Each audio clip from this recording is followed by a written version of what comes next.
Another day, another Tana Mojo, James Charles, Trisha Paytas drama. What's up, guys? Today, we have to talk about Morphe not wanting to let go of James Charles, Tana Mojo bringing up TanaCon 3 years later, and Trisha Paytas getting dragged by Tana's friends. It's a mess, so let's get into it. So, it looks like James Charles and Morphe aren't losing out on any coin with their big wind down of sales. It's been like over a month since Morphe announced that they were cutting ties with James, but so far, we haven't seen any major discounts of his products. Last year with Jeffree Star, Morphe pretty much instantly set all his products to 50% off because at that point, they just wanted nothing to do with him. So why is it any different for James? Well, it looks like Morphe is finally giving us a sale. If you now want the Morphe x James Charles mini palette, instead of paying $26, you can now get it for $24. Wow. They've also discounted the James Charles palette from $39 to $35 and the eye brush set from $59 to $53. Honestly, all this tells me is that they really don't want to lose out on any money when it comes to James. They probably know, despite everything that's come out, James still has a young, dedicated audience that will buy his stuff no matter what. Which is sad, but true. Judging by the response on social media, people are disappointed, but not at all surprised. They're probably waiting to see if he gets canceled, or if people are just gonna forgive and forget when he returns so they can keep selling his stuff. Wasn't the James Charles discount code for 10% off? Isn't this just the price as if the code was applied? Every time I walk into Ulta, I'm like, you're still here? At this point, I really wouldn't be surprised if they're actually just waiting it out to see if everyone forgets and moves on. Next, we have a few stories about Tana Mojo and Trisha Paytas, so just sit tight. First, let's start off with Tana Mojo. Tana is calling out the guy that planned TanaCon for continuing to work with young female creators. Do you guys remember the Segway guy from TanaCon, Michael West or West? I'm pretty sure it's West. Yeah. Well, he was like 90% responsible for making TanaCon a disaster. Tana hired Michael's company to plan TanaCon and make it all happen, and despite being warned about him by many creators like James Charles, she stuck with him and had faith that he would make everything perfect. Clearly that didn't go to plan, and Michael's company even had to file for bankruptcy. Well, it looks like he's back and working with YouTubers. Michael tweeted, "Work in silence and let them wonder. So excited to be working with you on this project at Danielle Cohen. Can't wait for everyone to see. So proud of you, Queen. Proud to introduce my newest venture, Juice Crate Media Group LLC. The first record label and media group by creators for creators. Putting music first. As a member of the Recording Academy, music has always been at the core. Excited to share this with the world." Looks like Tana wasn't having any of this because she quote tweeted Def Noodles, who shared the news and said, "So sad to see one of the many money-hungry devilish men I've met in this industry continue to take advantage of." Now, a lot of people did agree with Tana's statement, but they also found it kind of hypocritical that she, of all people, is calling someone money hungry. Girl, you can't call someone money hungry when you sell Wish products for quadruple the price.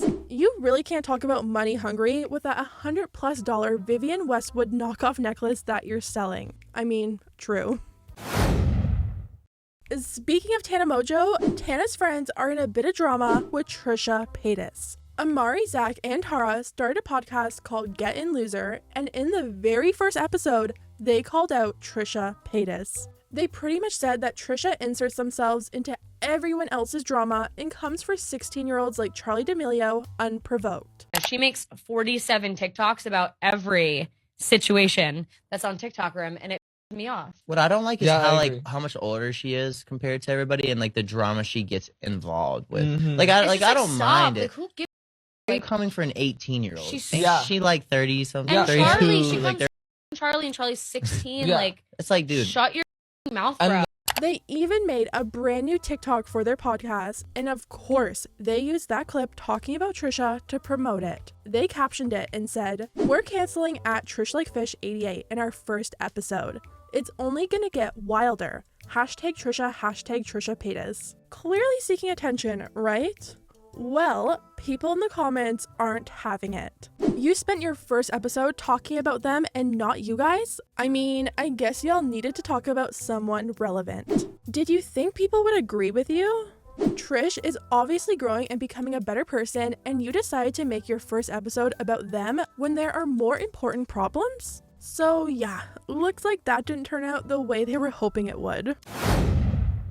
Finally, we have to talk about Charli Demilio. Charli went on her sister Dixie's show called The Early Late Night Show and spilled a little bit of tea.